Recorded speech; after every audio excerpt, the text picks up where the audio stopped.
So I decided to go sit in a new area. So this isn't so nice. It's right on the water versus where I would kind of see the water, but it wasn't right there.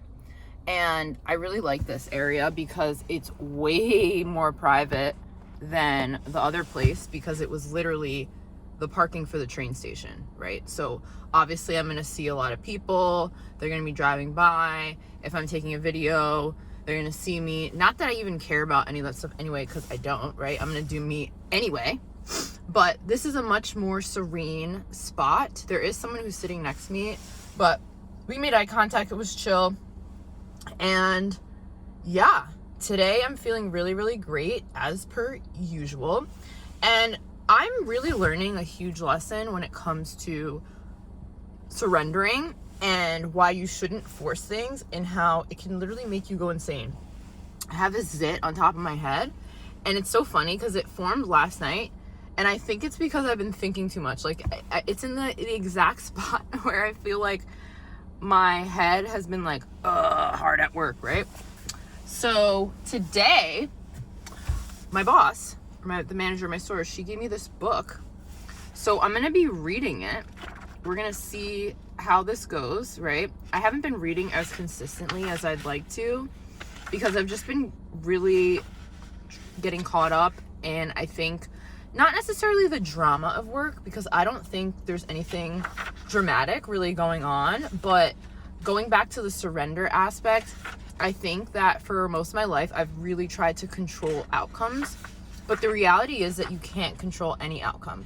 And why would you really want to anyway, right? Because what if the outcome that you think you want is not even on the level of what God has for you? You know what I mean? Sometimes you do have to let go. And I think letting go requires immense courage, because we've all been socialized to believe that we have to hold on tight to everything that we desire. Otherwise, we're not going to get it.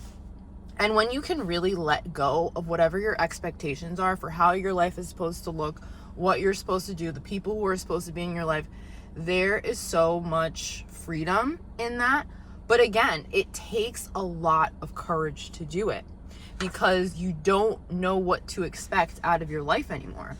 And I'm really going through that right now, and it is very much requiring several ego deaths for me, because yeah, I do great work. Yeah, I enjoy selling. Yeah, I enjoy clienteling and speaking to the clients, getting to know them wanting to come back to see me and only work with me. All those things are true.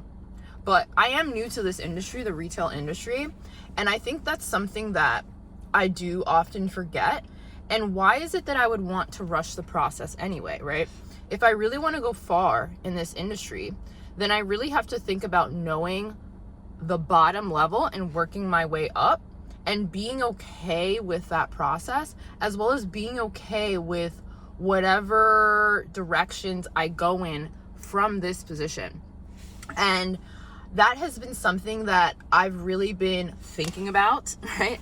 I've been mulling over, and it's hard. Like, it's really freaking hard when you think you're supposed to be at a certain place in life and you're not there. But when you can really let all of that go and be like, okay, well, I'm where I'm at right now, so I might as well enjoy the ride, right? I might as well learn what I can where I'm at and not put so much pressure on myself to be like the CEO in like freaking 2 years. And I'm not saying that that's my goal at all. I'm just saying in general, right?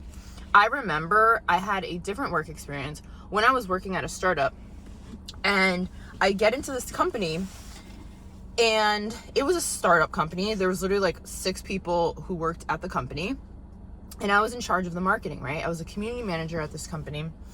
And one of the things that I was finding as I was working there is that I don't even like working in that industry, right? For so long, I had really romanticized the idea of working at a startup, and oh my gosh, we're building, we're doing this, we're doing that. But when it got down to the nitty gritty, after the honeymoon period wore off, I was like, this isn't even me. I don't really like doing this.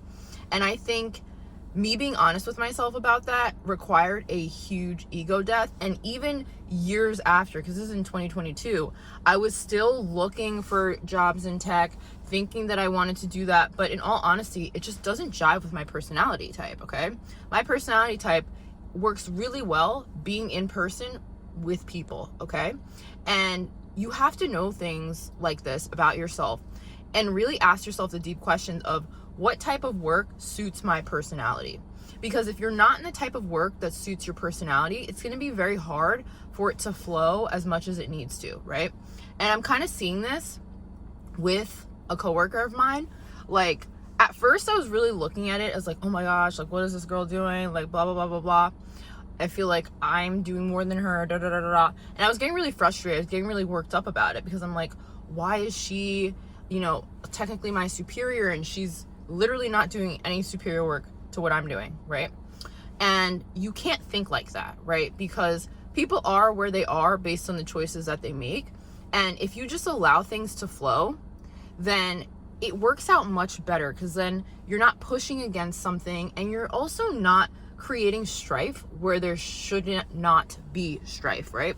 And I noticed that I was doing that because in my energy it was just like really off and I was standoffish and I wasn't open to her. And we had a little bit of a chat yesterday and I think it went really well, but we're gonna actually meet after work on Friday, tomorrow, to have a little bit more of an in-depth talk.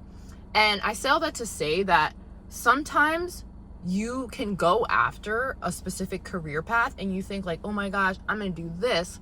But as soon as you get into it, you start to notice that what you really enjoy is different. And rather than try and make that career path work, the best thing that you can do is actually surrender and be honest with yourself about what you like about the parts of your job versus what you dislike. And if what you dislike is the main part of that job, that role in that industry, maybe you should do something else. And that's what I came to when it comes to me working in tech. I was like, damn, so most of the stuff I dislike about this industry, that's like most of what I would have to be doing. So maybe I shouldn't be in that industry anymore. And I kind of just found my way into retail because I was working at Free People, and I just really like it. I really like being one-on-one with people. I love that people can feel my energy in person. I think there's something so different about that versus sitting on a computer typing or even just talking to people on a phone. Like, there's something so intimate about being in people's space, physical space, them being in my physical space, feeling my energy, and you being able to connect with someone and then help them figure out what clothes they should buy. And I really like that. And I really wasn't expecting to like retail. I literally got a job in retail because I was like, oh my God, I need to make some money. All right. I was doing the social media thing. I was on YouTube. I was on TikTok. I was posting on X, Twitter, whatever. And I just wasn't making ends meet whatsoever. Like, that is me being so honest. And I think there are so many more people than you think on social media who are not being honest with themselves about whether or not this career path is the thing for them to be doing solely. Some people are making so much money and they're doing a great job and all that, and they're figuring out different streams of income. Then there's also the people who are fabricating a lot of their life and are living above their means, and I had to get really real with myself that like, something's not working. I need to change something.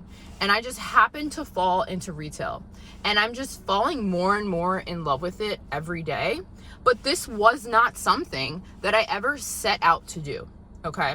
I had to really be honest with myself, and I had to get to a place where I was almost so destitute that I was like, let me just get the first thing that I can get and then move on from there.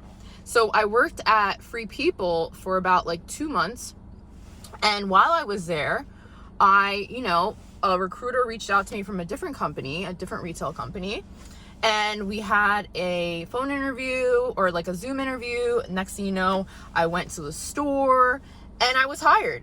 And I'm really just surrendering to the path. And I think that little bit of issue that I had that I'm still kind of processing and dealing with when I'm going to talk to this person on tomorrow, right? Friday.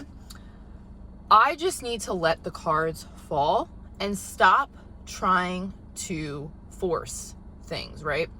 You don't want to ever force anything. You always want to flow with life because that's how life is easier. And who doesn't want to have an easier life? Like if you're always trying to push a metaphorical rock up a hill, that's a tough life, bro. It's a tough life.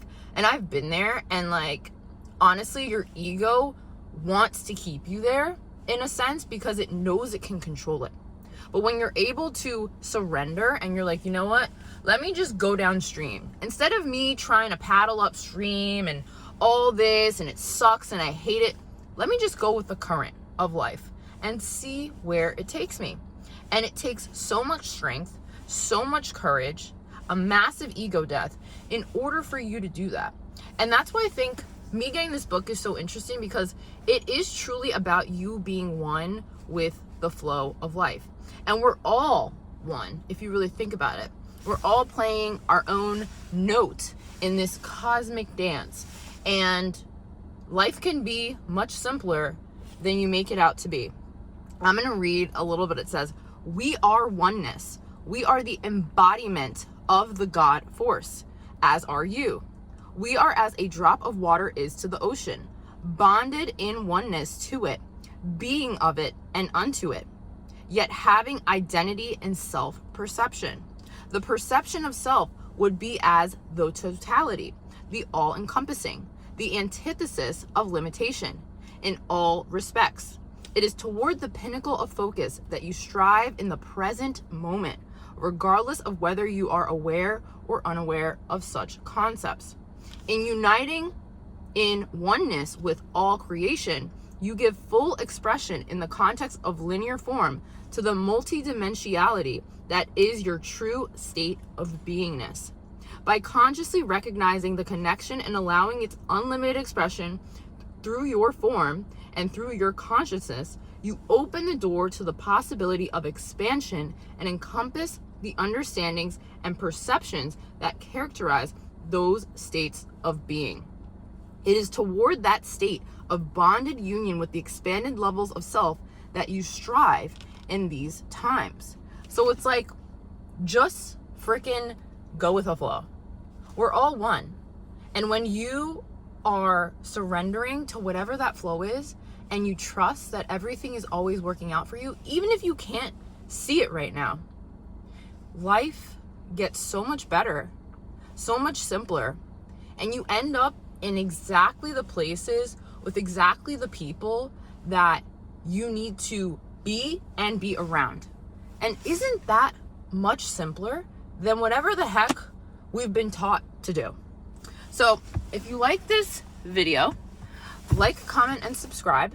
My name is Sydney. I talk about self-concept, self-transformation, personal growth, and a little bit of spirituality, woo-woo type stuff. So if that interests you, like, comment, and subscribe, and I will see you all in the next one.